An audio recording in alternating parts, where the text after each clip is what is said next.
We provide you the platform to turn your dreams into reality. Give wings to your aspirations with KR Mangalam University. Kanpur में hair transplant में दूसरी मौत का मामला सामने आया। पहले विनीत दुबे नामक इंजीनियर की मौत हुई और अब मयंक कटियार नामक युवक की मौत हुई है।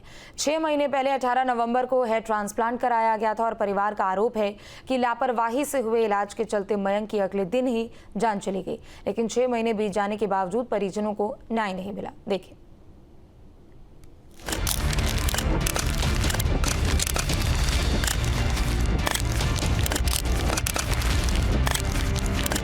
बाल हमारी खूबसूरती में 4 चांद लगाने का काम करते हैं, लेकिन कभी कभी खूबसूरत दिखने की चाहत जिंदगी की सबसे भयानक कीमत बन जाती है। कानपुर में एक बार फिर ऐसी ही दर्दनाक घटना सामने आई है, जहां एक आम आदमी खूबसूरत दिखने की चाह और घने बालों की उम्मीद लेकर एक क्लिनिक गया, लेकिन जो उसके साथ हुआ उसने सभी को दहला दिया।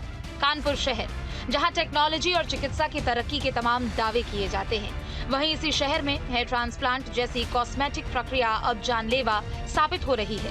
शहर के एम्पायर क्लिनिक में हेयर ट्रांसप्लांट से दूसरी मौत हो गई। पहले विनीत दुबे नामक इंजीनियर की मौत हुई थी, अब मयंक कटियार नामक युवक की मौत हुई। युवाओं को स्मार्ट दिखने की चाहत अब उन्हें मौत की गोद में ढकेल रही है।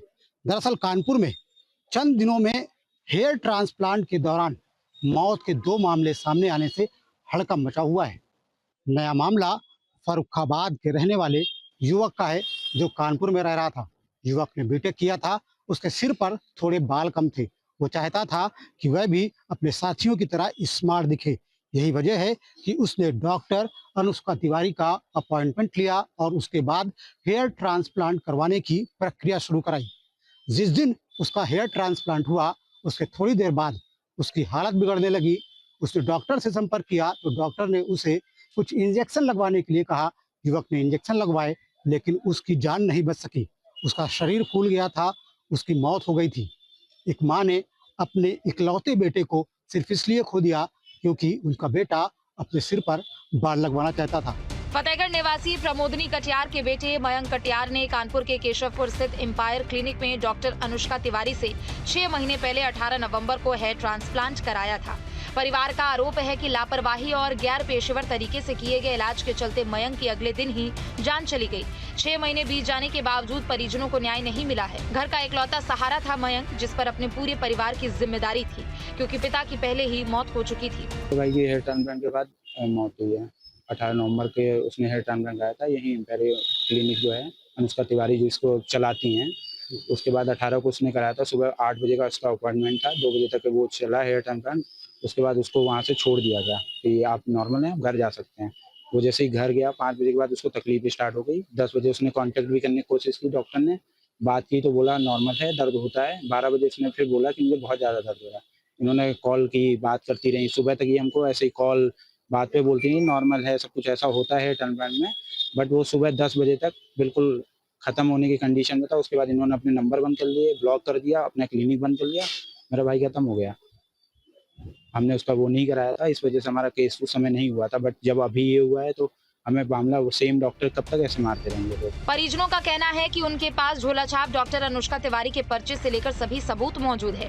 उनका कहना था कि पहले एफआईआर दर्ज कराने की हिम्मत नहीं पड़ी, लेकिन जब विनीत दुबे का मामला सामने आया और उनका मुकदमा दर्ज हुआ तो मयंक के मामले में भी उन्होंने पुलिस को तहरीर दी है। हेयर ट्रांसफर करवाया था अनुष्का तिवारी से कानपुर में 18 तारीख को। वो बीटेक किए हुए था और जॉब कर रहा था प्राइवेट। फिर उसने 2 साल पहले उसके पापा खत्म हो गए तो उसने जॉब छोड़ दी थी 1 साल पहले, और इन्होंने 8 बजे से लेके 2 बजे तक उसका किया।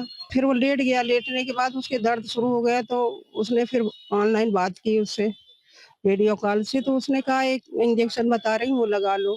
दवा देर तक खाता रहा, करते करते उसको 4 बज गए, दर्द बढ़ते ही गया, स्वेलिंग शुरू हो गई उसके, यहाँ तक स्वेलिंग शुरू हो गई। परिजनों की तहरीर पर फिलहाल पुलिस ने केस दर्ज कर पूरे मामले की जांच शुरू कर दी। पुलिस अधिकारियों का कहना है कि जांच जारी है। जब वो पूछताछ के लिए पेश होंगी तो उनकी डिग्री का सबूत मांगा जाएगा और जांच के बाद सख्त कार्रवाई की जाएगी। ट्रांसप्लांट से संबंधित जो है एक अभियोग थाना रावत में पंजीकृत किया गया है और इस संबंध में विवेचनात्मक कार्रवाई की जा रही है।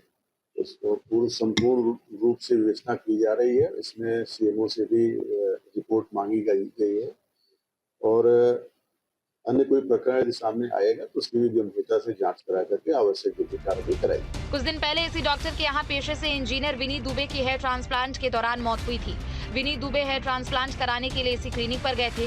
डॉक्टर के इंजेक्शन लगाने के बाद उनके चेहरे पर सूजन आ गई। इसके बाद उनकी हालत बिगड़ने लगी, जिसके बाद उन्हें अस्पताल में भर्ती कराया गया, पर उपचार के दौरान उनकी मौत हो गई। इसने अनुष्का तिवारी ने और इसी ने जान ले ली और इसको कोई डिग्री उग्री कुछ है ही नहीं इसके पास हेयर ट्रांसप्लांट की, और इसी ने जान ले ली। फर्जी डॉक्टर बनी हुई है। हेयर ट्रांसप्लांट के बाद दो इंजीनियर्स की मौत ने कई सवाल खड़े किए। दोनों ने ही कानपुर की रहने वाली डॉक्टर अनुष्का तिवारी से ही हेयर ट्रांसप्लांट कराया था। पुलिस ने डॉक्टर को नोटिस जारी कर पूछताछ के लिए बुलाया, लेकिन अभी तक वो सामने नहीं आई है। अब तो उनकी डिग्री पर भी सवाल खड़े होने लगे हैं। सवाल ये भी खड़ा होता है कि कानपुर जैसे बड़े शहर में बड़ी संख्या में अवैध क्लिनिक धड़ल्ले से चल रही है और प्रशासन आंख बंद किया हुआ है। न्यूज नेशन अब व्हाट्सएप पर खबरों के ताजा अपडेट के लिए न्यूज नेशन के इस QR कोड को स्कैन करें।